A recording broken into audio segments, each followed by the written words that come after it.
The girl cannot feel her feet. She is sitting in a shallow pit carved into frozen ground, high above the clouds on the spine of the Andes. The air is so thin that every breath feels like a theft. Around her, men move in heavy cloaks. Their lips are cracked, their hands shake, not from fear, from cold and exhaustion. She is maybe 12. Her hair is braided with care. A fine alpaca dress wraps her thin body. Someone has placed a small gold figurine in her lap, a llama, a tiny silver cup, a handful of maize. Her hands rest on top of it all, fingers stiff, trying to remember warmth. She is drunk. Her mouth is dry and bitter from coca leaves. Her head swims with chicha.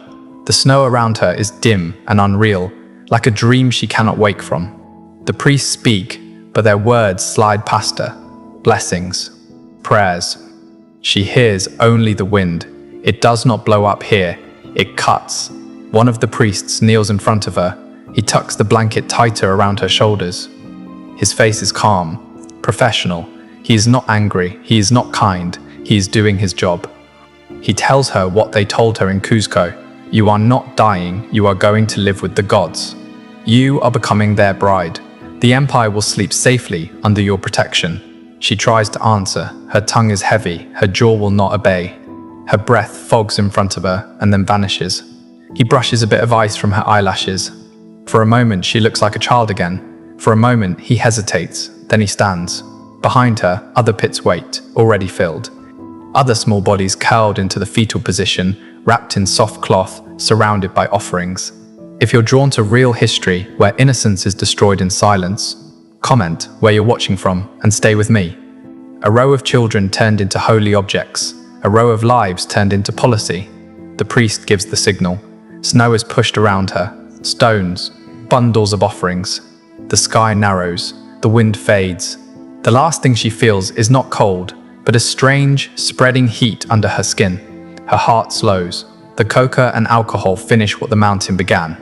Up here, on a volcano higher than any European had yet climbed, a little girl falls asleep believing she has saved her people. Down below, the people will feast and thank the gods.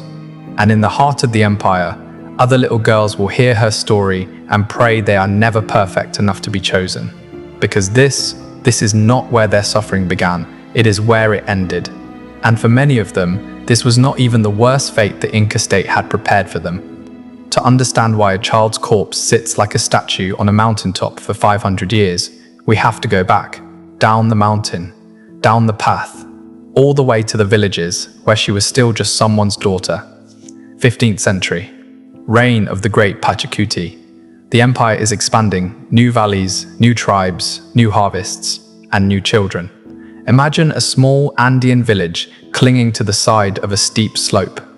Houses of stone and thatch, terraces cut into the mountainside.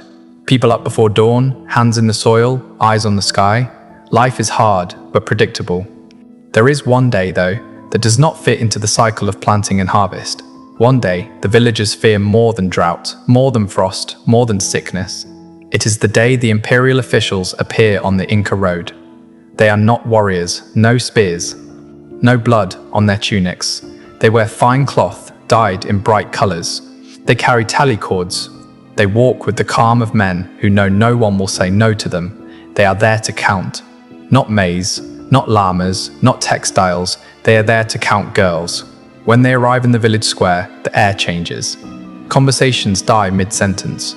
Mothers pull their daughters behind them. Fathers stare at the ground. No drums, no songs. Just a thick, waiting silence. The order comes quickly. Line them up. Girls between 8 and 10. Too young to understand all of it. Old enough to be afraid. They stand in a row, bare feet on packed earth, small hands shaking at their sides. The officials move down the line. They tilt chins up, pull lips back to check teeth, run fingers along arms and legs, searching. A scar from a childhood fall. A birthmark on the wrong spot. A mole that breaks the smoothness of skin. Any flaw is enough. Not this one. Next. They are not choosing personalities. They are choosing bodies. The empire wants raw material. It wants symbols. It wants perfection. For a girl's family, the moment the hand stops on their daughter is a knife that cuts two ways. On one side, privilege, exemptions from some labor, extra animals, better status. The empire rewards loyalty generously. The father can tell himself he has just bought his family's future. On the other side, absence. A bed that will stay empty. A voice that will not be heard again at the evening fire. A little pair of sandals that will never walk back through the doorway. The official speaks the word that changes everything. Akela, chosen. From that moment, the girl is no longer a villager. Her old name will not appear in the records again. The scribes will write a new one, linked to the state and the gods. Her past is cut off like a braid of hair. There is no time to negotiate, no time to make plans. Sometimes, not even time to cry properly. The girl is pulled from her mother's arms, set in the line, turned toward the road. Her childhood ends in the middle of the village square. Her work for the state has just started. And this human inventory is only the first step in a system designed to strip these girls of everything they are. The journey to the Imperial Center is long. The girls travel with guards and officials along paved stone roads. They sleep in way stations. They see valleys and mountains they have never imagined. It is their first and last look at the outside world as free people. When they reach Cuzco or a provincial capital, they do not go to a temple plaza. They are led to a building that dominates the city like a block of carved mountain, the Akalawazi. From the street, it looks more like a fortress than a home. Walls of finely cut stone rise without gaps, no balconies, no windows opening to the city, just flat, blind angles. You cannot see in. No one inside can see out. The doors close behind them with a heavy, final sound. A bar drops into place. You do not need to tell a child what that means. She hears it in her stomach. Freedom just ended. Inside, the Akalawazi is another world. Courtyards, workshops, storage rooms, sleeping halls, gardens. Sunlight reaches the stone, but the place feels closed, controlled. The girls are surrounded by other girls. Dozens, hundreds, no father, no brother, no boy from the neighboring house. The only men allowed inside are the Sapa Inca himself, considered a living god and the rare physician. Even the guards at the gates are eunuchs. Men whose bodies have been altered so they can be trusted inside this system without desire. Their high voices and flat faces are a warning. The state can cut anything it needs to cut to keep control. The true power here, though, belongs to the older women. The Mamaconas, they were once chosen girls too. Some were never selected for sacrifice. Some were too valuable to send away. Some simply had nowhere else to go when their youth ended.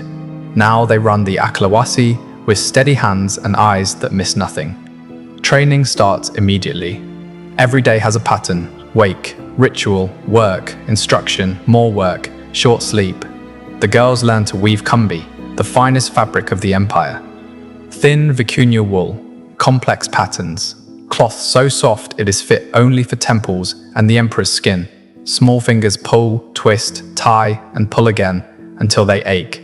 A mistake is not just a workplace error. A flaw in the cloth is an offense against the gods. They also learn to brew chicha. They chew maize until their jaws ache, spit it out, let it ferment. The resulting beer will be poured at festivals, drunk by priests who never learn the names of the girls who made it. All of this is called service, but the real work is happening inside their heads. The Mamaconas do not shout. They repeat every day, every ritual, every correction. They press the same sentences into the girls' minds like hands pressing clay. You do not belong to your parents. You do not belong to yourself. Your skin is the state's. Your hair is the state's. Your womb is the state's. You are not a person. You are an offering. Any memory of home is labeled dangerous. Missing your mother is disloyalty. Thinking about boys is corruption. Wanting something for yourself is betrayal. They live better than the peasants outside. Soft blankets, enough food, meat more often than most people see in a year, fruit, warmth, baths. Their bodies are fed and cared for with real attention. But this is not kindness, it is investment. The empire is raising them like livestock meant for a special market. Their skin is rubbed with oils. Their hair is washed with scented herbs. Their teeth are inspected regularly. Their posture corrected, their behavior noted. Each day polishes them a little more. And every small bit of polish takes away something of who they used to be. This is how the empire wins, not through one dramatic act of cruelty, through a slow, total recalibration of what these girls think they are. And still, as they grow older, there is another layer the system has not yet revealed. Years pass inside the walls. The girls who arrived at 8 now stand taller, their voices lower. Their bodies change. In the dormitories at night, they whisper